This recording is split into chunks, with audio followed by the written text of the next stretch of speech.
Hi guys, আমার নাম ভাস্কর ঘোষ। তোমরা দেখছো দেশি বয় ইউটিউব চ্যানেল। তোমাদের উদ্দেশ্যে আমি একটা আরও নতুন মোটো ব্লগ ভিডিও নিয়ে চলে এসেছি। আমি আজকে রেশন আনতে যাই, আনতে গিয়ে আর ফেরার পথে এই তোমাদের উদ্দেশ্যে একটা ছোট্ট একটা ভিডিও করি। বাড়ি পৌঁছানো অবধি একটা ছোট্ট একটা ভিডিও। তো আজকে আকাশের ওয়েদারটা খুবই সুন্দর ছিল, তোমরা দেখেই বুঝতে পারছো মেঘের ভিউটা।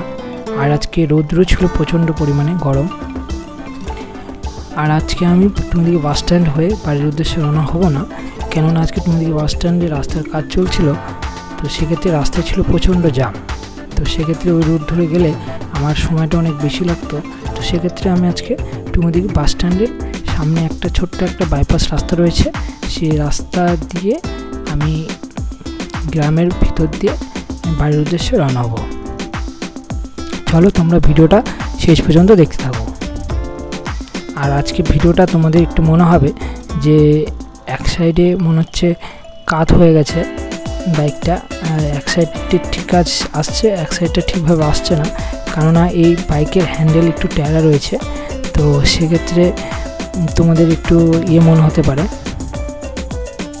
আর এই বাইক নিয়ে আমি ফার্স্ট মোটো ব্লগ ভিডিও করছি। তো সেক্ষেত্রে আমার তেমন আগের আইডিয়া ছিল না ফুটেজগুলো কেমন আসবে। তো নেক্সট টাইম এই বাইক নিয়ে যদি কখনো মোটর ব্লগ করি তো সেক্ষেত্রে বেটার করার চেষ্টা করব। আর তোমরা আজকে দেখতেই পাচ্ছ মানে প্রকৃতি আছে কতটা সুন্দরভাবে সেজে উঠেছে। আর সূর্য মামার তেজও ছিল আজকে প্রচণ্ড পরিমাণে, কি বলবো গাইস। তো কয়েকদিন বৃষ্টি হয়েছিল, তারপর আর বৃষ্টি নেই।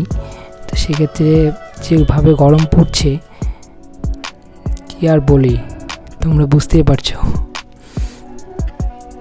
তো যে সমস্ত ভাই বোনেরা পাহাড়ি এলাকায় থাকে তাদের তো এগুলোর সময় মানে আমাদের এদিকে গরম হলেও ওইদিকে তেমন গরম হয় না, মাঝে মধ্যে বৃষ্টি হয়, নাহলে ঠান্ডাই বলতে গেলে ওয়েদার থাকে, তেমন গরম থাকে না, তাদের জন্য খুবই ভালো। আর আমি নেক্সট টাইম ভিডিওটাকে আরও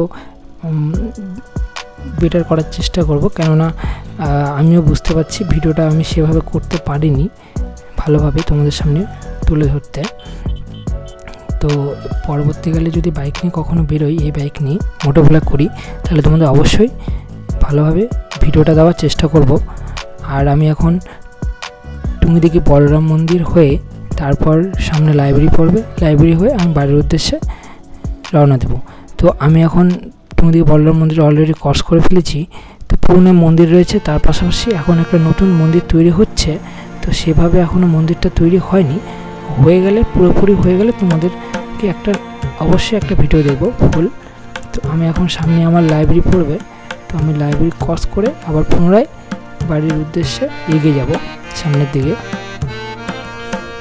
তো চলো যাওয়া যাক সামনের দিকে। আর কিছুটা পথ রয়েছে, তারপরে আমাদের টুঙ্গিদিঘি লাইব্রেরি পড়বে। তো ওটা ক্রস করে আবার সামনের দিকে এগিয়ে যাব আমরা। সত্যি বলতে গাইস, আজকে সত্যি ওয়েদারটা খুবই সুন্দর ছিল, তার পাশাপাশি সূর্য মামার তেজও ছিল প্রচুর পরিমাণে, তোমরা বুঝতেই পারছো